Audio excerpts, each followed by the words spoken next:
Welcome sa DRS 2.0. Fresh at nagbabagang happenings ba ang hanap mo? Mga padabarkads man yan o mga trending topics? Pues, sagutan natin yan. Kaya naman isubscribe nyo na ang ating channel para sa mga nagbabagang balita everyday. So ayun, welcome back again sa ating YouTube channel mga kadabarkads, and for today's video nga pag-uusapan natin ay tungkol sa mga ganapan sa loob at sa labas po ng Itbulaga. So kanina, grabe, to the highest level na naman ang ating pinagsaluhang tanghalian dito po sa Itbulaga kasi unang arangkada pa lamang po ng programa talaga namang to the highest level ang energy dito po sa Itbulaga. And sinimulan niya nitong si SQ-an Perer na siya po ang ninang of the day. Ngayong araw po yan ng Huwebes. Talaga namang tinodo po ang performance ni SQ-an at ang lahat po ng live audience dyan sa studio ay enjoy na enjoy sa ginawa pong performance nitong si SQ-an. At maging ang mga team online ay to the highest level din po ang energy nila habang sila ay nanonood. Meron nga po mga nagsasabi at nagkokomento, yang si Ann, parang kitikiti naman yan. Grabe naman kayo kay Ann. So ganyan lang po talaga si Ann. Talaga nakakahawa yung kanyang dalang energy na to the highest level. Ayaw niyo po ba nun mga kadabarkads na habang tayo ay nanonood ng Itbulaga para tayong laging alive na alive. Ganyan po ang gusto ng mga viewers. Hindi yung parang lantang gulay. 'Di ba? Na parang nanghihina din tayo pag tayo ay nanonood. Pero pag ganito yung panonoorin nyo, na talaga namang energetic talaga, nakakahawa po yan. Kaya ang ending po, pagod na Ann ang bumungad sa lahat. Gusto na nga po ni Ann umupo kanina, pero yun nga, pinagpatuloy niyo pa rin po ang kanyang performance. And kanina din po mga kadabarkads, nagkaroon na rin po ng bunutan kung sino po ang ninang of the day para bukas and syempre sa Saturday. Para bukas, si Amber, and sa Saturday naman, walang iba kundi itong si Maine Mendoza. So si Maine Mendoza talaga yung inaabangan po ng lahat kasi grabe po yan magbigay ng regalo. Alam niyo naman po si Maine Mendoza, 'di ba? Galante po yan. And eto pa mga kadabarkads, dyan po sa Itbulaga bumuhos po ang mga sponsors. Syempre, pag bumubuhos sa mga sponsors, meron din po ang mga team studio. Binigyan po sila ng mga product ng sponsors po ng Itbulaga. Syempre, may pa gift certificate pa sila from McDonald's and sa iba't ibang mga fast food chain na sponsors po ng Itbulaga. Samantalang ang bagong sponsors naman ulit netong Therapy ay nagbalik po, 'di ba dati ay parang alcohol ata to.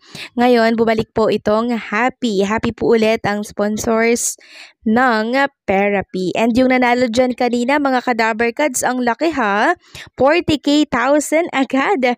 40,000 agad ang naiuwi po nang naglaro sa Therapy kanina. Grabe ang laki, 'di ba? So sold na po ang kanyang Pasko kasi ang laki po ng 40,000. Unang arangkada pa lang talaga ng Itbulaga pasabog na agad yung mga papremyo. So yan po yung sinasabi ko sa inyo mga kadabarkads. Pag marami ang sponsors at advertisement ng isang programa, nakikita po yan sa mga papremyong binibigay nila sa mga contestant na naglalaro po sa naturang show. Samantalang advance, happy birthday po pala dito kay Alan K. Birthday niyo po pala December 13, 2024. So bukas po yan. So, alam nyo naman po ang Itbulaga, pag may nagbe-birthday, syempre may pa-surprise na naman para po dito kay Dabarkads, Alan K.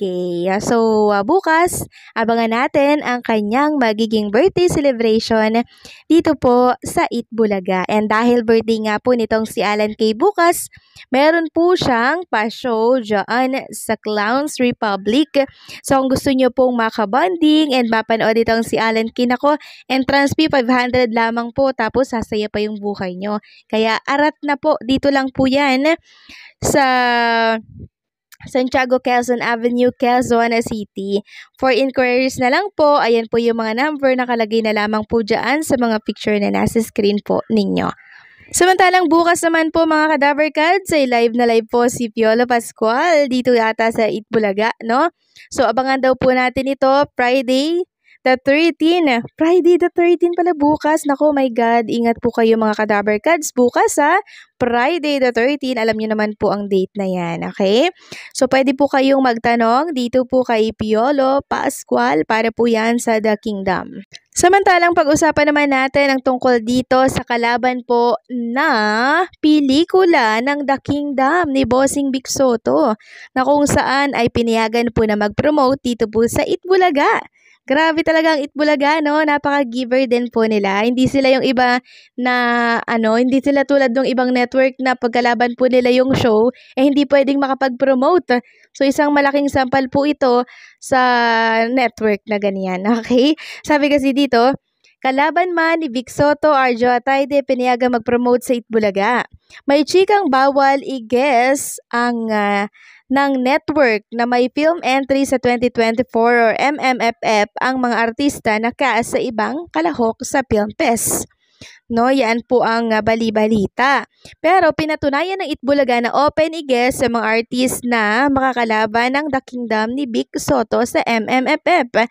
This Thursday, guess sa noontime show ng TV5 ang kalaban ni Vic sa MMFF na si Arjo Atayde. Bida siya sa action-pack entry na Topak. In-announce mismo ng Nathan Studios at ni Arjo mismo na guest siya sa EB to promote his movie. Pwedeng sabihin na kaya pwedeng mag-promote si Arjo ng kanyang pelikula sa show ni Vic dahil asawa siya ni Maine Mendoza, pero pwede rin silang tumanggi na hindi nila ginawa. Ikinatuwa ng mga fans na Arjo at Maine na muli silang mapapanood na magkasama sa EB. Matagal nang hindi nag-guess ang Mr. ni Maine. Mas maganda raw kung si Maine ang mag-interview sa asawa. So, hindi po ata kasi makapag-promote itong si Arjo at Tayde dyan sa It's Showtime kahit na kanila po ang naturang show sa ABS-CBN. Kasi meron din po atang entry itong si Vice Ganda para po sa MMFF, 'di ba? Pero iba ang Itbulaga. Talagang pinag-guest nila itong si Arjo Atayde sa kanilang programa. Wala yung kalakalaban, 'di ba? So nakakatuwa lang talaga itong Itbulaga, ang TVJ production. Dahil wala po sa kanila yung parang tulad ng ibang network na pagkalaban hindi kita papayagan mag-promote dito. Hindi talaga sila selfish. Nakakahanga, nakakatuwa po itong pinakita ng Itbulaga na pagka nila, very open po sila. Kaya lalo silang pinagpapala mga Kadaver Cards eh. So yan po yung hinahangaan ko na isa sa TBJ and syempre sa buong production po ng Itbulaga. So mabuhay po silang lahat dahil muli na naman tayong napahanga sa pinakita po nila dito sa katapatan po nila na pelikula para po sa Metro Manila Film Festival.